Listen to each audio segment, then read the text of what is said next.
just really had it all down. I mean, he had all the facts and everything. So you're sitting there thinking, what on earth is he going to say? What he's this, evil bird, and this guy is just carving him to shreds. So anyway, the guy finishes up, and Kissinger kind of slowly turns like he was almost sleeping through the whole thing. And he says, let me understand this.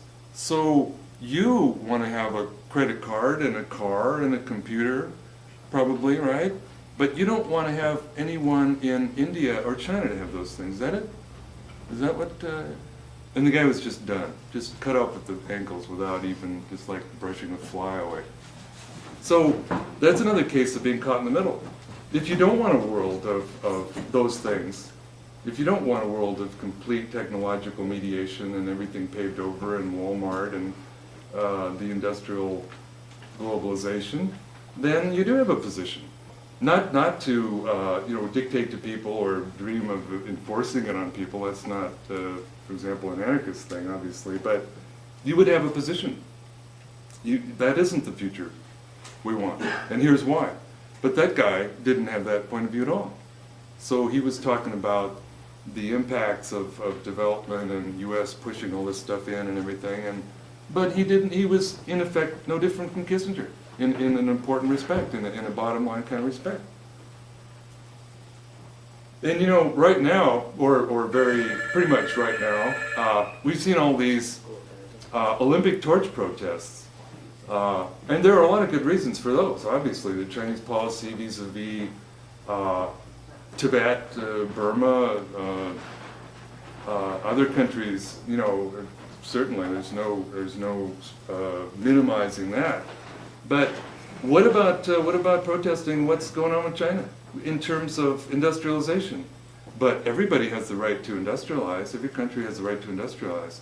Oh, so that gives that process the right to kill thousands of miners every year, to produce million-ton plumes of pollution that now reach the North America, to poison the rivers, and the summer games, the Olympic Games, people are going to be wearing gas masks.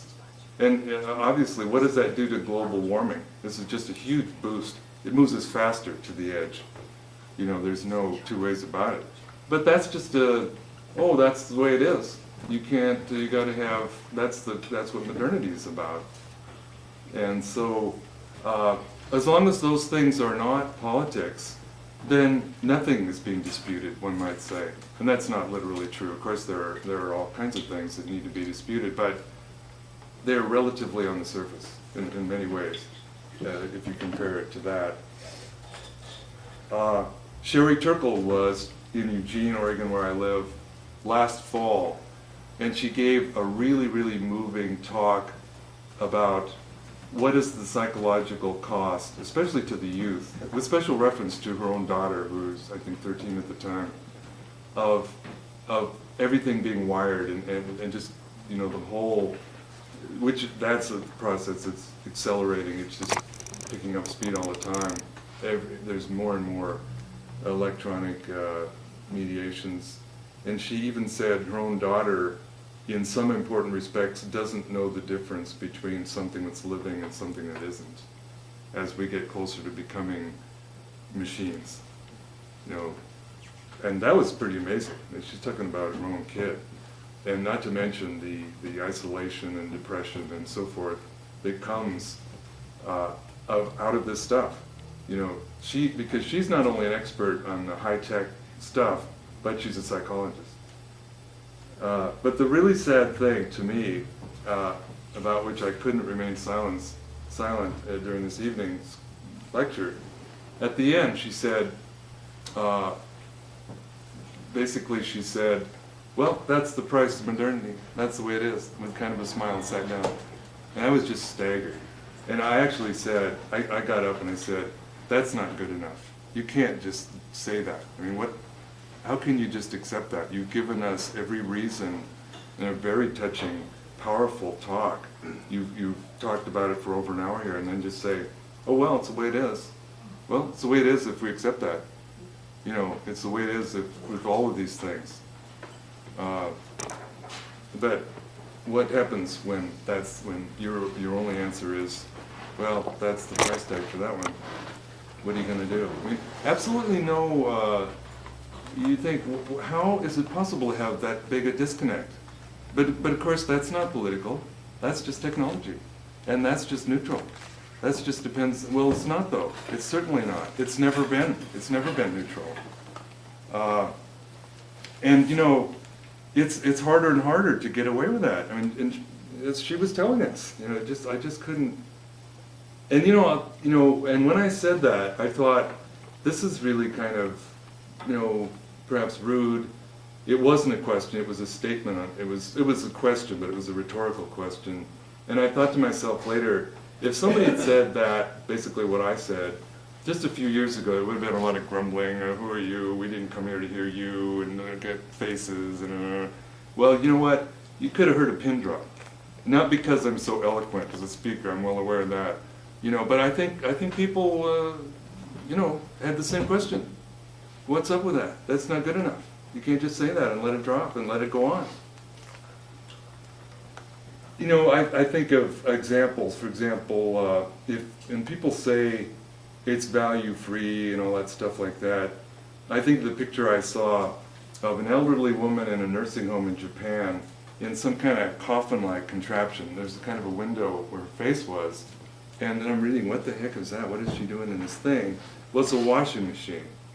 It's a washing machine. You push the button, and there's no human touch. She's not bathed by another human being. You know, what is neutral about that? Or what I read in Utne magazine, U.S. magazine, just about exactly a year ago, and I couldn't believe this one either, that it was an article about what's called virtual bereavement or online grieving. And they were actually making the argument that when somebody loses somebody, either their mother died or their spouse or something, it's better to do it this way. It's instead of going there and being present, maybe putting your arms around them, you know, trying to, you know, in some way share their pain, or, you know, no, you just email, because then you're not interrupting, or, you know, and I just thought, where are we at now with you know, and yet still people say it's neutral. Well, you know, what the values are in this technology are things like standardization, coldness, the more total reliance on experts, distancing, as compared with, I would make this distinction between tools, more simple tools especially. They represent at least the potentials for equality, autonomy, gender equality, for example, the non-reliance on experts, you know, and not standardization. You can do what you like with you don't have to follow the machine model. You know, it's not a part of the system of technology. Those are values. Those are choices that inhere in the technology or the tools. It's there, and you can look at any technology, and it's not that hard to see. What does it represent? What are the choices? Even if the choices are really unconsciously made, if you want to put it that way, or in other words, there isn't a conscious choice, but you're actually choosing, yes, this is fine. This is what constitutes social existence now. Or as I think of the line from Frederick Jameson in terms of postmodernism, and this is, I think a lot of people have said, postmodern culture at base is the embrace of the machine. He said, postmodernism is what you get when the modernization process is complete and nature is gone for good. You know, in other words, don't complain. Don't think you're going to fight it. Don't. There's no alternative. Well, that's just that's a sorry place to come to. I think there's just anyway. You know, it just strikes me that we're a nice small group relatively.